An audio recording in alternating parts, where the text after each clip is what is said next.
$1.44. Well, Chris Weston is an IG in Melbourne. Chris, welcome to you. Let the risk rally take flight. What's the caution behind it, though? Well, I think we're seeing a change of sentiment here, Carson, the last couple of days. I think perhaps the EU summit, if anyone's going into this feeling that perhaps we're going to get some major announcements, I think they could be sorely disappointed. But I think the market's done a pretty good job of pricing those out. I think most people say that, we're going to hear about Greece's next tranche of aid, and Mr. Samaras has been very vocal that he expects to see this, and that's probably not going to be out till November.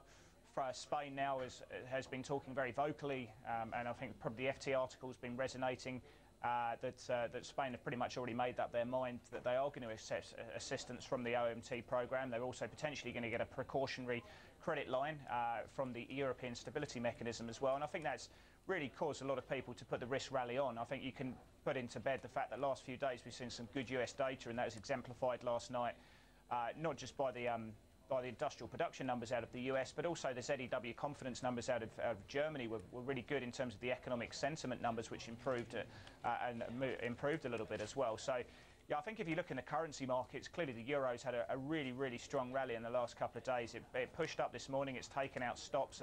I think it's traded up to 131.24. The Aussie dollar's come along for the ride, and that's seeing some really nice buying above that, just around that 102 level, and it's pushed up to just above the 103 level today. We're seeing a bit of selling coming out of the bond market. 10-year yields up 6 basis points as well. So I think if you put all those factors in play, plus the fact that we are seeing signs that Asian growth is stabilising and should see a bit of a rebound going into the fourth quarter, mix in the fact that we've seen good US earnings, and clearly people have been looking to pare back those bearish bets. I mean, if you're short at the moment in any of those asset classes, you are, basically you're putting pins in your eyes, and you've been feeling the pain over the last couple of days. So is it the cyclicals which people should be in between what now and the end of the year, based on all that?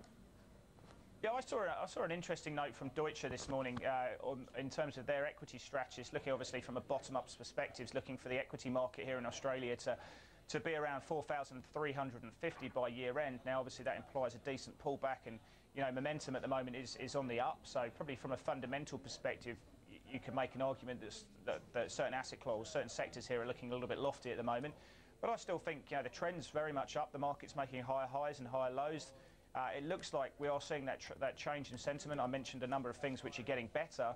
And I think if you look at the earnings in the US at the moment, well, we've seen 51 companies coming out. We've seen nearly just over 6% EPS aggregate growth. OK, fine, we're early in the cycle there, but the market was expected, or the consensus we are expected to see a pullback in terms of those earnings down 1.7%. We're at just over 6% at the moment. So again, from a stock market perspective in the S&P, the earnings are coming out quite strong. I think Apple's looking good at the moment, and they're coming out of a press conference in the next few days to talk about their iPad Mini, which should keep the market nicely supported.